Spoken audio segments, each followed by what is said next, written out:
Welcome, welcome, welcome. I'm Johnny DeStanton. We have Reginald Perryman, Shaka Williams. We are TSARE, and this is the There's Something About Real Estate podcast. I forgot to do my ad libs. Where we talk all things real estate. When you say Shaka, I gotta say Shaka Williams. Yeah. Reggie tired. Look, I'm tired. I'm like beat down. And I think it's this. So look, I'm trying to figure out what it is. Is it the real estate climate that's got me a little bogged down, or is it the overly self-awareness that I've been trying to have with my inner self over the last few weeks? That sounds like a personal problem. Like, what is it? Maybe it's both. I think it's the season plus the market right now. Sad is a real thing. Mm-hmm. Don't be so hard on yourself, though. Sad is seasonal. What is it? That's like a real Go thing. to the Seasonal gym. depression. Yeah. Go to the gym and I'm hit. not really depressed though. hit some, go to the gym and then go hit some white bars, Somewhat. and you'll be all right. Golf. Oh. Yeah. All right. So Pause. Yeah. Pause. And this kind of thing only happens like once every 10, 15 years. So once we're out of this thing, everything will be good again. So you said we're in that part the of the. thing? So I got a question. what are we doing? Yeah, Wait a I minute. got We it. didn't even introduce Eric. Hold on. yeah, we got Eric Brantley Who here. are you? with Gold Star Financial Services, and I'm going to say Gold Star Financial Service Extraordinaire because that dude will not leave. He love y'all. Facts. All right, I'm I'll trying try to it. steal Eric years. But Who are you? Where you from? What you been? Where you been? What you been doing? How long you been here in this industry? I have been in this industry. My name's Eric Brantley. And thanks again for inviting me. I've been in this industry since 2000. Started off as a security guard and guarding business, and noticing when I got a morning shift, I started noticing people walking in with briefcases and suits. It was an empty building as far as I had been there. I thought, man, Were I'd you like security guard at the topless bar? No. Oh, okay. Did that sound like where we was all going around? It was actually some subsidiary of Ford. Okay. And when I took a morning shift, and I normally worked the midnight shift, and I saw the people going in, and I thought, wow, I'd like to do something with business. I had no idea. Right. As well as seeing the movie Boomerang with Eddie Murphy. It was the first time that I ever saw Eddie Murphy that wasn't a typical Axel Foley Beverly Hills Cop role. Right. He was kind of businessy, and I thought, this is what I kind of want to do. And I remember going home telling my roommates, I think I'm going to do something with an office. I didn't know quite. And they, of course, laughed and said, yeah, whatever. Yeah. Take your behind back and guard that place with your nightstick or whatever. And I just remember saying, and within 6 months, and being in the gym one day, saw a guy, looked like he was having trouble with a weight that, for his size, it looked like he should be able to handle. So I just went over and said, hey, you have any problems? You can do this, or the other thing. And he was just looking at me as I was talking. And he goes, you're very animated when you talk. You move with your hands and all that. And he said, you ever thought about a career, big ticket sales? I didn't know what that meant. And he said, I said, no, not really. What do you do? He said, I sell money. And I go, how do you sell money? That didn't make sense to me. And he broke it down a little bit and said, why don't you come and interview with my boss? And I was extremely unprofessional. And he basically cleaned me up, showed me what to say, what to do when you come in and talk to this person. He said, just wear a button-down shirt. Right. I didn't have one, so I took my security guard shirt and ripped the patches off. And I didn't realize that the patches left a shadow of where I ripped off. So I went to the interview, and he just busted out laughing. I don't think I've ever seen a human laugh that hard, but he was impressed by that. Right. And then he told me what to do, cleaned that up a little bit more, and then I was I hired So to do mortgages? That was at a finance company. Oh, I don't know if you remember places like UC Lending or the Money Store, places those little plazas where you go get like a personal loan. And it was a place like that, and they were open. It was called Beneficial Financial. They're not around anymore, but once they came up here, they were having problems hiring people because people straight out of college they wanted $40,000 plus, and this was in '97. And so when they interviewed me, I didn't have a starting salary at all. I didn't even know what that, what that was. And so I think I impressed the guy enough where he saw the heart. Right. And he said, I'd like to make you an offer. What's your asking price? I said, the going rate. I didn't even know what that meant. I heard somebody say that before, so it sounded. And he just smiled and looked back and offered me a contract. It's probably like $600 a week or something like that. And I pretended like I was reading it, and I just thought, let me let a little bit of time pass before I sign this, so it looks like I'm reading. Signed it, and that was history. That was in '97. And so, but then in 2000, I got recruited into just the mortgage end of it. And so that's how we are here today. So Then you had to go get a license. not back then. No, after that. No, This was like you had to go get a license in what? Oh, it was in '08 when that. After the industry almost brought down the whole world, somebody thought we should probably regulate this and see, make people get training and do background checks and things like that. So, but prior to that, you could be working in an ice cream parlor one day, the next day doing mortgages. Or at the same time. Right. Yeah. Oh yeah. I knew people that was making coffee and doing mortgages. Yeah. At the same time, sometimes in a coffee shop. Yeah. Yep. So we were digging into the CNN article where they were saying that the mortgage rates have ticked down from 7.79% to 7.76% this week. The mortgage rates or interest rates? It says that the 30-year fixed rate mortgage fell to an average of 7.76% in the week ending of November 2nd. The rates actually are above 8. If you Google average mortgage rate today, you'll probably see 8.25. So Disclaimer real quick, this is pre-recorded, so I don't want nobody coming back a week from now and be like, oh, he rates of 9%. What are you talking about? No, I'm just playing. I tell you what though, if you want to buy a home and you can afford the price of where it is, especially looking at the rates, it really doesn't matter too much in the sense of if you can afford this payment. Because you can always refinance it if rates go. I don't say when, I say if. Right now, they're the highest since they've been since 2000. So Since at this 2000 point, and what? 2000 even. And so that's the last time we've seen that. So if somebody gets a house now, the odds of them going down are great. And most people believe that they will. However, if there's some type of unforeseen event with everything that's currently happening in the world and things go sideways, that could change. Yeah, I was talking to another mortgage friend, and he was saying that, I know we were talking last week, and it was a lot about politics and the war and what's happening affecting the interest rates currently. Generally, this used to be the rule of thumb. If there was bad news with the economy, that generally meant mortgage rates were doing better because let's just say, and this is just a general overview, not getting into the weeds, where you get some bad news, job numbers, employment numbers, or just overall things are going bad. Usually, stock market goes down, bond market goes up. Mortgage rates are attached to the bond market. Now, ever since, I would say probably since 2022, things changed a little because they injected inflation in it. And so now it's not so much like that, but it may return like that. I'm trying to be real rudimentary for our audience with it. Because in reality, nobody actually knows where this is going. But we do know that what goes up must come down. So I would recommend someone that if you have the payment where you want for the house you want, just take it. Because the only thing that can happen from that point is it goes down. No, unless your insurance changes or your taxes are reassessed and they go a different way. So I don't know if you guys want to cover that or not, but or we can come back to it. But. That's a different show. I got a question. Yeah. So we hear a lot of times when people say, oh, the Fed raised the rates and this sort of LIBOR and all of these outside things. How does that really impact the mortgage rates? Because the average consumer will be like, oh, the Fed's raised rates or inflation is. And how does that impact the mortgage rates that you're getting? Well, we're actually in a very unique territory because before 2022, definitely before 2008, when we had that last big thing, they didn't really have too much to do with us. Right. Now, yeah, because the bond market is attached to mortgage rates. Right. So, you see the yields on bonds go up, rates go up. Yields go down, rates go down. And so what that generally, now, let me break that down elementary and how that would mean to someone.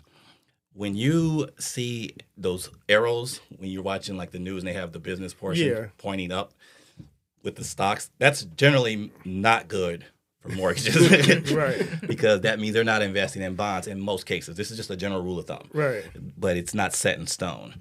When you get some bad news, unfortunately, I hate to say that, from the economy, it usually affects our rates well because bonds are doing it. People are saying, hey, you know what, the economy is tanking, things are terrible. Right. I'm going to take my money off these stocks. I'm just going to go in the safety of these bonds. May not make a whole lot off of them, but at least it's safe and we have stable government, this type of thing. So when the stock market is bearish, right, or when it's bearish, then you're seeing rates lower or increase? In general. In general. Yeah. Okay. Mm-hmm. Hold on, you got to tell the audience what bearish means. I didn't think you was gonna know that, but Well, he knows it. So bullish is more aggressive, is going up, right? Yeah. And bearish means it's going down because the bearish is sluggish and bullish is more aggressive.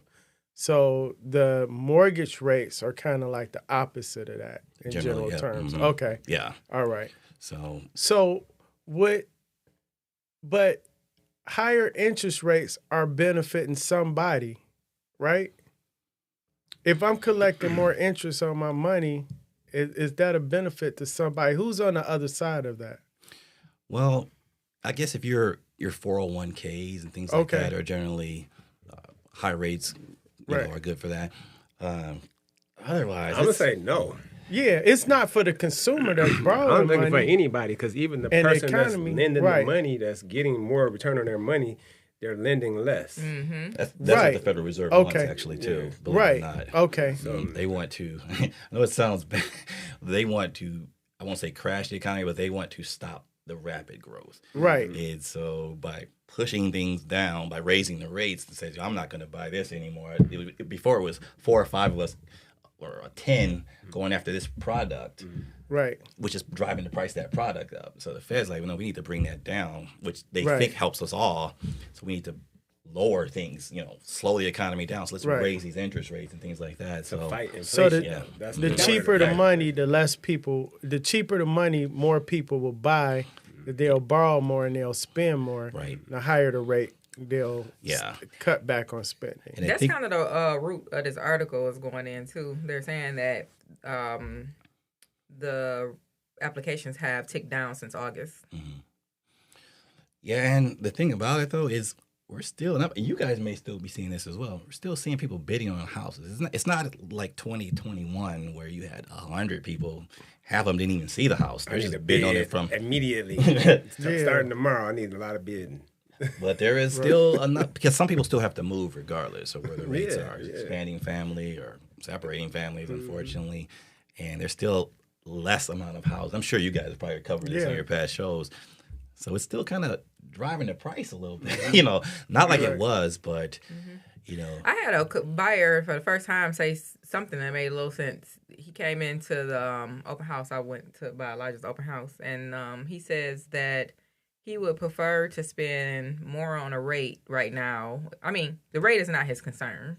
It's the cost of the house that's his concern, because he feels like if there's a dip in rates or if there's a change or something like that or whatever, he could refinance and get that lower rate. Yeah. But it's the cost of the product that this person was like more concerned with. But typically you just don't hear people talk like that. Normally it's like, oh my God, the rates are crazy. We're just going to wait and do nothing until they come down.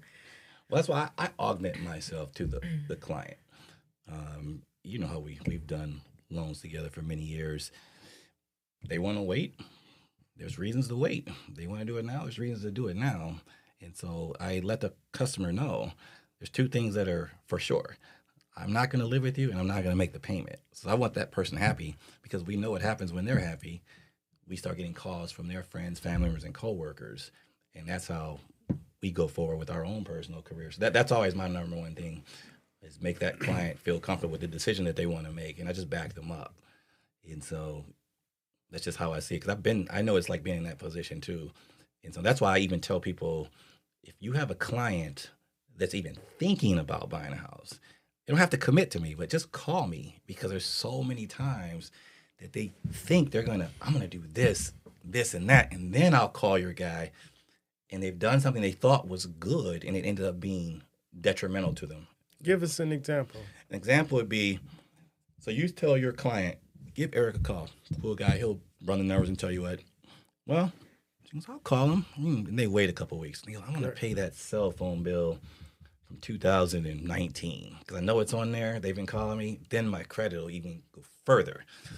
They pay it, call me, and their credit has dropped. And I look at it and I say, it looks like your credit is 500 and something versus the almost 700 and something you thought it was before. They said, I don't understand. I paid this bill. Well, the problem is that bill wasn't registering on your credit report. See, credit scores, I believe, to be the case where I would say probably 90% or more of your score is made up by what you've done in the last 12 to 24 months. Well, this collection for this phone company was sitting dormant since 2019. So by paying that little $300 bill or whatever, now it's registering as recent activity on a negative account. And your score reads that as not a good thing, but as a bad thing. Score drops. Right. And so that's why I generally tell people, and every case is different, that let me take a look at it, because if that collection is dormant, there's no reason to get it going again. That's just one example. Mm-hmm. So. Well, your original example, I think you said, was like a $2,000 bill. So then they want to use that money that did nothing for their credit, and they could have used it toward, their house. Yeah. What's some other situations like that where people go, they may go and file bankruptcy. They just do a whole bunch of things trying to get a house that they probably didn't need to do. Maybe they do. But if the goal is to buy a house, then you should talk to your lender so you can kind of know. A lot of times people seek out credit counseling. People put them in these programs to where they consolidate the debt, and then they have to make those payments monthly. And then if they miss a payment on that, then it affects their credit negatively. And then they probably didn't have to do that either.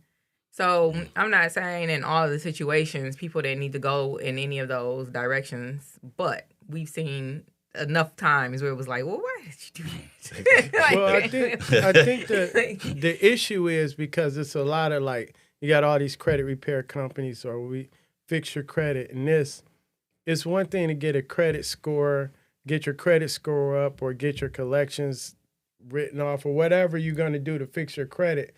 But it's completely different than being mortgage ready, right? Exactly. You can do a lot of things to fix your credit and your credit score, but it doesn't mean you're mortgage ready.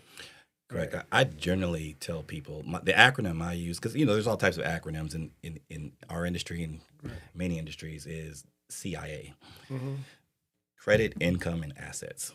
Those three things need to stand on their own separately to make this work. Not that there's other components to that, but that's the general.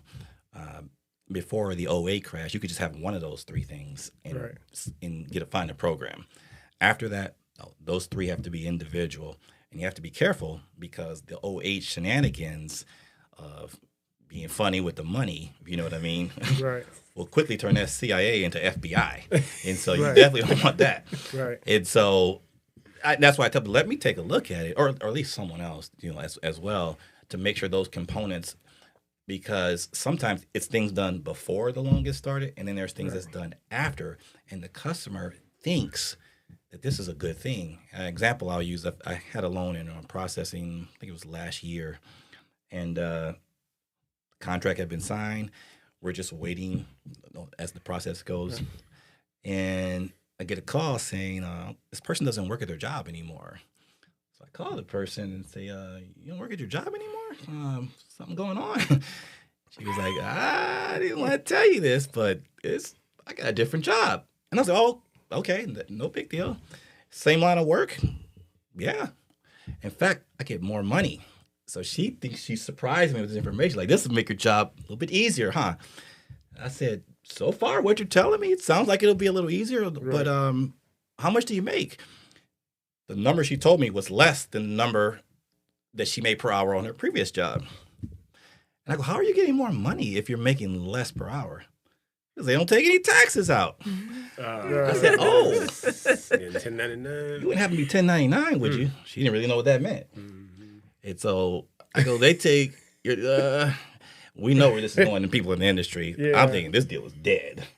Deader than dead. And so I go, well, with that job, it's not going to work. With your previous job, it works because of the situation with 1099 W-2. You can do it 1099, but it takes a couple of years to do tax returns and whatnot. You're self-employed. Well, because she was friends with the bosses in this line of work that she did, they hired her back.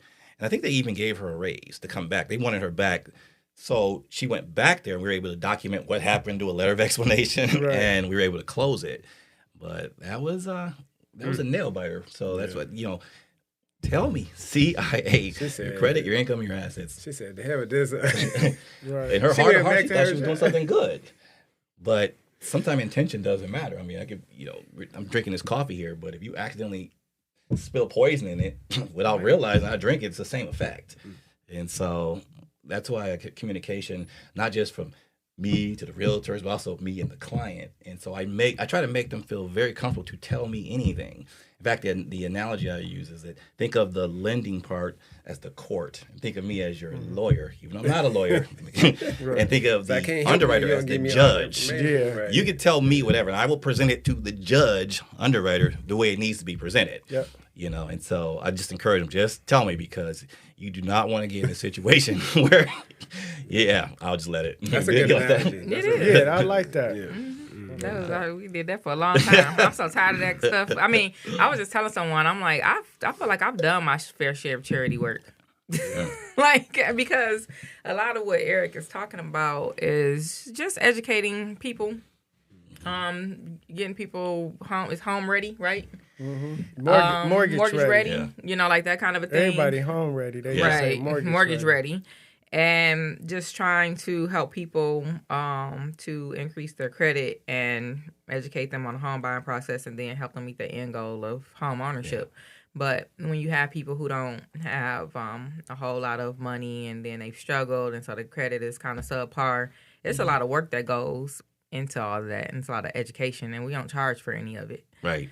Exactly. I got a question. Mm-hmm. How much damage is auto loans? Because people, I know people, they'll go get a job, they get a raise, and they be like, yeah, I'm a get a house. I just wanted to buy this car first. Or they in the middle of a loan, and then all of a sudden they go get an auto loan. What's the difference? Because everybody think just because they qualify for a car, they should qualify for a house. Qualifying for a car, and I've had people ask that, where they were like, how was I able to get this car, but I can't get this car? $700 a month. Right. That's almost just like the mortgage. That's the problem. Right. Because you have what's called debt-to-income ratios. Right. And so there's so much percentage of your income that can go towards your debt before you can't get this particular loan. Right. And sometimes it's layered depending on what type of loan you get or which lender you are, or you're at. Another reason that it may be easier to get cars, and this isn't set in stone, but it just kind of makes sense to me, is that if you buy a car and you go late on the car, they'll just come get the car. Yeah, it's easier and to resell repossess, the same car while you're making the payment as well. Right. You can't really do that with a mortgage. And so it's a lot more into it if there's an issue with you making the payment, as far as, because you can't go and take the mortgage. Right. And so that's why some of the guidelines are a little different. But Reggie asked the question, how big is that? So when I was just doing the math, that's crazy. So getting a $700 car is basically taking $100,000 at the current interest rate, taking $100,000 off of your affordability for your house. If you so have somebody that buying a $300,000 home just because they went and brought the car, now they only can buy a $200,000 house, roughly. If they got a $700 note. Yeah, and not generally. It kind of puts. You don't even want to park your car in that neighborhood. Right. After you find out, like, you brought this car, I got to live here. Like, And you can still get the car. Then your insurance go up. You can get the car, get the house first. That's funny because you get that $300,000, $400,000 home. Yeah. Then you go to a car dealership, they still give it to you. Yeah. But the opposite, you won't get it. Then you be like, man, I can't even afford the car now because the insurance so high over here. I got a question. I want to know where are you predicting for 2024? Are you seeing any guideline changes? Any pullbacks? Anything that was happening over the last couple of years it's probably going to slow down a little bit? Or I want to answer that too, but can I just backtrack just 2 statements ago? We were talking about, because something that I just don't want it to pop out of my mind about things that can happen as well. One thing to look forward to, and this is where the customer gets caught in the middle, is when you have different fields overlapping one another, meaning the person who does your taxes has a different goal than the person who's trying to get you insurance. I'm sorry, to get your mortgage. And so in some cases, the tax person is trying to do whatever they can to ensure your return looks really good. And to do that, a lot of times, I'm not a tax person, a lot of times you have to do write-offs, excessive write-offs in some cases. And in that case, I've seen tax returns given to me, and I'm like, oh, you made $60,000 at your job, but you wrote off $40,000. Now, why they did that, that's between them and whatever. But you made $20,000 on paper technically, and now we have an issue. And I feel bad in cases like that because they didn't realize that. And I've talked to tax people, and it's like, yeah, I did this and that and the other thing. And I go, but they can't get a mortgage now. Oh, I didn't realize that. And so that's why I tell people just call me first before anything, so we can. So the rule is get your house first before you do anything slick, or you try to start getting creative. Buy you a house first. Then you can do whatever you want. You can start losing on your taxes. You can buy your car. You can go get your furniture. And you can go whatever you can go on your trip. I'll take a look at that tax return too in some cases. And say, before you send that in, you can send it to me. was not advising anybody to do any of those things. Yeah. You can do whatever you want. People can amend their tax returns, though, right? Yeah, they could. Like if you, they'll just probably end up owing more. You got to pay. And that's where that's actually very good that you're leading into that, because I've had people say, well, that wasn't supposed to be the case, and I'm going to amend those taxes. That's fine too, but in a lot of cases, you're going to end up, like you said, you're going to end up owing money. Now, you're not getting that self-employed and business owners. And this is where it gets a little bit more challenging as well for the client, is if you owe, the lender in most cases is going to want to see that bill is paid, or you're on a payment plan. Right, but then a payment plan impacts your income to debt ratio. And now we're right back there. Oh, geez, yeah. OP. And so,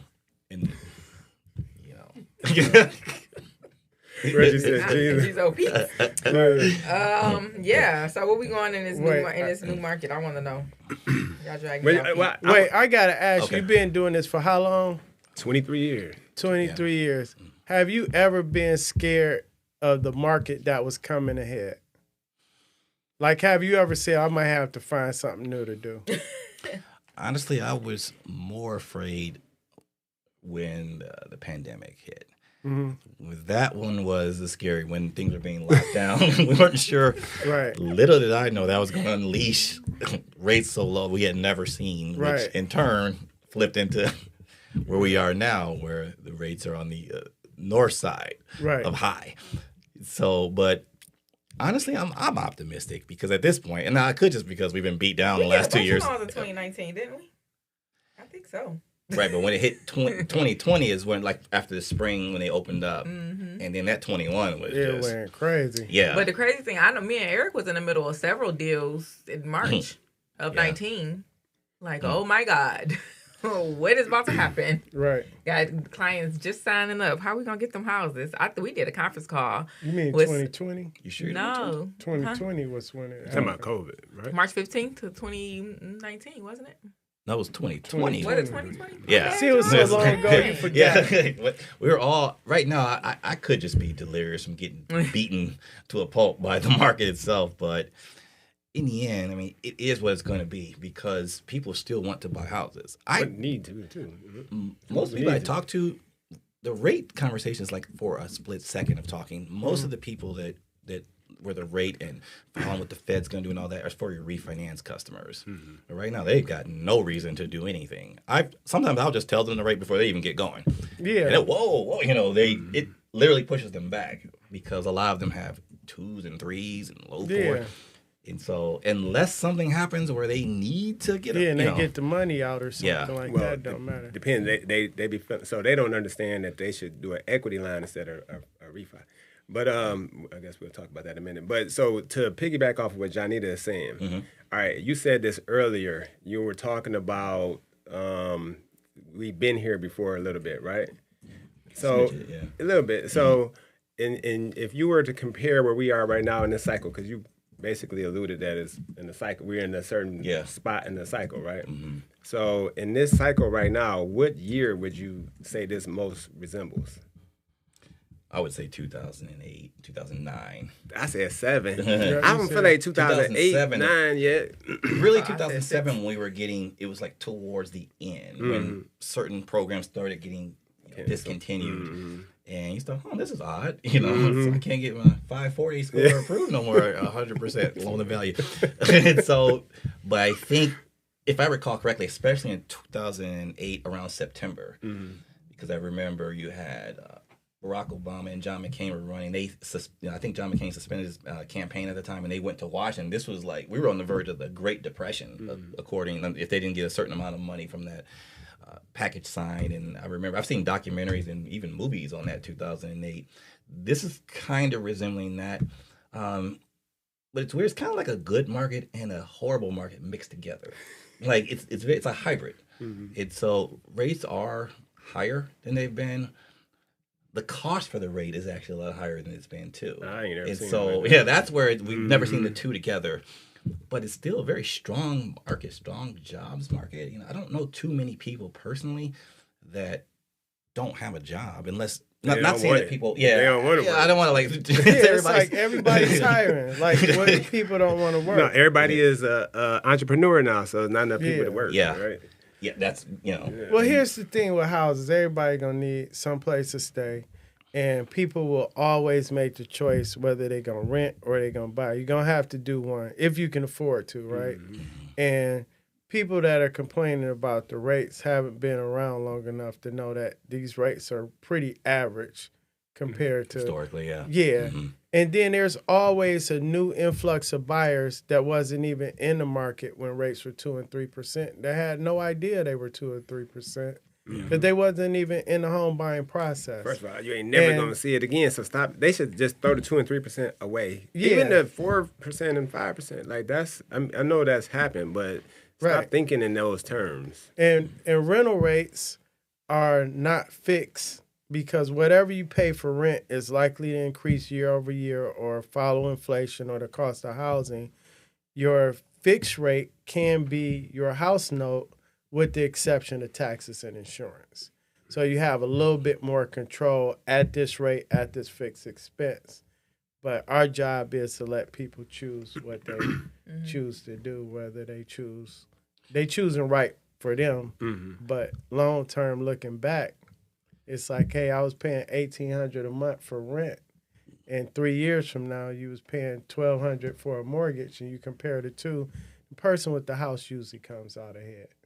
That's interesting that what you had just said as far as the fixed payment, right? As far as the principal and interest.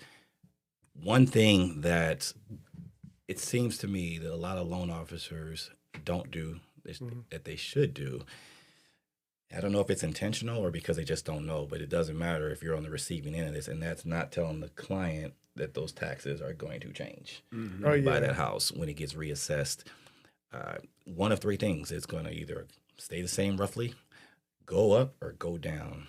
Right. And when you don't explain that to me, especially if it's intentional, that's pretty low. when you tricking them. Yeah. I wonder. So who do y'all think that's on? You said the lender? I would say it should be. It's on all parties. Anybody that knows it's going to happen. Because I can only speak from my side, and since I know that's going to happen, to not bring that up, that's not cool because you're going to get a phone call. Yeah. So let's explain the reasons why. So I can tell you why. You want me to tell you? No, go ahead. Okay. Especially here in Michigan. So you have 5% cap because we get the homestead exemption and all of that. So if the person has owned the property, if you're buying from somebody that's owned that property 10, 15, 20 years, expect a huge increase in your property taxes because they had that 5% cap year over year. It only went up. And the property assessment is still an older assessment. Even though they may reassess it at the current value, they still had that 5% cap. So once they go sell the home, imagine somebody that bought that home in the 90s for $45,000. Now that house is worth $200,000. They got a new taxable value at the current assessment, and that 5% cap has come off, and you bought it in the middle of a tax period. So next year your taxes are going to go up. You may go from $2,000 to $4,500, right? So the buyer has to understand millage rates and all of that stuff. I think the realtor and the loan rep, we can't tell you the exact amount, but we can tell you where to get the information and how to estimate it. I've had deals where the lender said they don't qualify for this loan based on the taxes, and I'm like, oh, the taxes are only $2,300. No, they're projecting what the new taxes are going to be, even with the homestead. And they just said the taxes are going to change in the next 3 months. We don't want to put them in this situation, right? I never seen that, Yeah, but that makes sense. Oh, I've had it. I can tell you. So because they know the taxes are going to go up. Yeah, they know it's going to cut. I mean, but we have that all the time where it's like see if this is homesteaded, because if it's not homesteaded, then we can apply the homestead. Right. So now they can still close on this mortgage. So although the borrower may know that once they move, it's going to go up, but just for closing sake. And you almost better off buying from somebody that's only owned the home for maybe a couple years, couple years, because their 5% cap and the taxable value hasn't changed that much over the past 2, 3, 4, 5 years. Because in Michigan, now they used to can go back 5 years. That was devastating during the crash because the market tanked, and they were able to go back 5 years. They were assessing properties before the market crashed. So you had $30,000 homes with $4,500 property taxes. But then they changed the law to where you can only go back 2 years to determine values for the assessor's office. So in some cases, you might be better seeing a home. Okay, the taxes are already $4,500. I'm probably going to be paying $4,800. Well, if they have just bought it, but okay, so you just gave why one of the reasons why it increases. I got another one, but I'll talk about it later. What about how it can decrease? Well, and to that 5%, I do believe that it's also based on if inflation is lower. Yeah. So if inflation is lower, it'll go down. 5% is the cap, so it's whichever is the lowest. Because last year inflation was 8%, so that 5% was lower. And I believe right now inflation is about 3.7 or almost 4%. Yeah, so it'll go down. Yeah, right. So so many things are going to happen when they get inflation under control. You know, that word meant nothing to me back in the day. And now you understand, right? Yeah. So what's another reason that what's the main reason that would go down? If you bought, and I'm sure you already know this, if they bought the house when it was on the high peak. So imagine if you're buying it now and you sell your house maybe in a couple of years, you probably would get it lowered. But in every market's different, you know. Some markets are red hot right now. And this is where you guys' area of expertise actually. But some just didn't really see a change. You know, well, the main reason that I see is because that I would see that it would go down is because you purchased a house that was an investment property for somebody else, non-homesteaded, and now you're going to homestead it, right? Right. So that's the reason why it would go down. And then what was the third one I was saying? I forgot. The insurance. If the insurance go down, costs go down. Well, yeah, that's with inflation, right? But no, I saw something though. This is crazy. So somebody bought a house, and actually I'm gonna have to bring her on here one day. But somebody bought a house, and their parents were ex-military, so they didn't even pay taxes. Right, disabled veterans. So. What? Yeah. And they didn't pay taxes at all, and they owned that house for her entire life. You know what I mean? So for like almost 40 years, she bought the house, and now she getting so. I didn't even realize that though, that because they still included taxes in her escrow. Right. But it's a hell of a shortage now. Yeah. But it was her parents that she bought it from? Yep. I don't believe, and I'll check and get back with you guys. I don't believe that cap is removed if you're buying it, you're buying it from your parents. And I'll triple it because I was actually just talking to a title company owner about that recently. But I don't want to go on record for Find sure. out for me and let me know. Yeah, check with the assessor. I had something that I wanted, but I've just been brain freezing all day, so I think I give up, unfortunately. It's okay. I mean, so we've covered a couple of those CIA. I think assets, too, is the next, having money in the bank and how it got there, as far as the bank statements that I've seen, is a big deal these days. Never before '08.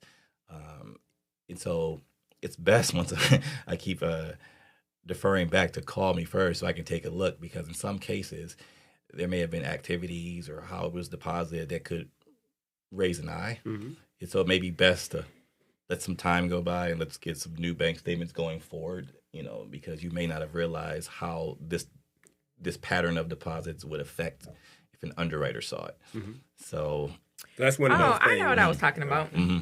The burden of responsibility for those taxes. Okay. I always push that back to the buyer, because I'm going to give you so it's a hybrid of what Reggie is saying. Okay. Here is the county or, municipality that you're buying in. Right. Call them. Call the building department or the assessor's office, my bad, and ask them, because each city is different. The millage is different. Some people, some taxes are not. They don't have that like school exemption, like Southfield. Right. I think is pretty standard. It's one of them. It's too many cities for me to remember. And I know how to do the math. For a few cities, I had it and I had memorized it for a minute, but it was just too much. And then sometimes I forget. So it's kind of like when it comes to your taxes and your water, I need you to be on top of this. And I'm going to keep reminding you to be on top of this, because this is something that's going to bear down on you when you own this house. The tax issue, honestly, it's nice when you have a lot of oars in the water, but the tax issue, I think, falls on the loan officer more than anybody. Okay. Because as far as, not necessarily the water bill and all that, but definitely the taxes, because these numbers are so important to your debt-to-income ratio. Mm-hmm. And you can be... I'll use the word lazy because I think of a better word, to go to Zillow and, there's taxes, no problem, $1,500. Yeah. But then you go to BS&A and you pay the $6 if you don't have an account, and you find out, no, that it's changed now. Now it's $2,400. Debt ratio deal's dead. And so as opposed to calling one of you guys, and I know I've dealt with all three of you, and you guys don't mess around. The taxes are off a little bit. You're not going to say, no big deal. That's... Right. That falls on the loan officer. Right. Well, I like to hear you take responsibility, because loan officers don't take responsibility. And I like both of those. I like, hey, I know what to look for. I know what's going to likely be the outcome, but also like educating the buyer. Mm-hmm. This is where you go to learn it for yourself. Exactly. Right. You need to know. Yeah, let me give you information. Because you can't fight it too. Email with that, and then I send them another email with that, and then I call them and I shoot a text. Because, like Eric said, they will call you, and with a whole bunch of things that's not like, I think as realtors, we just wear a bunch of hats. Yeah, we're like the assessor, we're the therapist, we're the school teachers, and some stuff we can't even talk about. And I'm like, I'm supposed to be responsible for all these things when really my sole job is to find you the house. Exactly. Now I will have some responsibility on the educational piece, which is, here is where you go to get the information. These are your point of contacts. And as a matter of fact, I'll make one phone call for you, or even two. I'll shoot some emails, but this is yours. This is your baby. Yeah. Well, if I can add on to that as well, I agree. But the loan officer definitely needs to be aware of the client, because some people don't have the capacity. What I mean by that is we're kind of, it's me. I don't know everyone's exact ages, but I remember going to Blockbuster Video and waiting for somebody to put the movie in there so I can grab it real quick. Versus Netflix, hit a button and there's a movie. And so a lot of times when you show somebody where to go, they just don't know how to navigate. If it may be maybe an elderly person or someone that just can't comprehend it. And I think the loan officer has to augment, because this is what I do. I think this is one of the better things I do. I know how to augment to the client. If that means getting in the car and driving there, or meeting with their granddaughter who understands how to work it and say, hey, you call me when it's best for you. Like that, to me, because there's some people they just won't grab it. They won't understand it. And so I think the loan officer, and you can't make the person feel like, this is really easy. I don't understand why you can't get it. Like, that's not cool, because I remember being in that position where when I was in my younger 20s, my credit was so bad, I would probably have to get it. I'd probably have to get a cosigner just to get advice. That's how bad mine was. And I remember going to buy a car. I didn't know anything. Guy gives me the car to take home. With old puppy dog pet shop clothes where you take the puppy home and then they know you're going to want it because it goes home. So I'm driving around a few days. People are like, oh, you got a new car, Eric. And then I got a call. Hey, you got to bring the car back. I'm like, why? And they said the credit wasn't there. And I remember being so embarrassed and humiliated. I had to drive it back.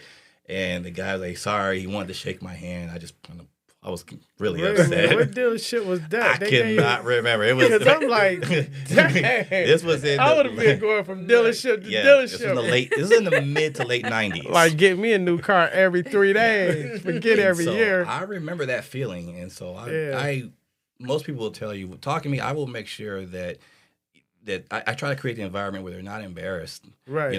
Because even if they can't get approved, it's not that you can't get it. It's just one of 3 things. You can either get the loan right now, maybe a little bit later, or maybe a lot later, depending on the situation. Right. But it's always a now or later type of thing. Yeah. And so by sitting down, and you wouldn't be able to know if I was talking to a client who was in that situation or a client who 750 scores, 20% down. The tone is the same. Right. And so that's just how I am because it came from that world. So, it's crazy.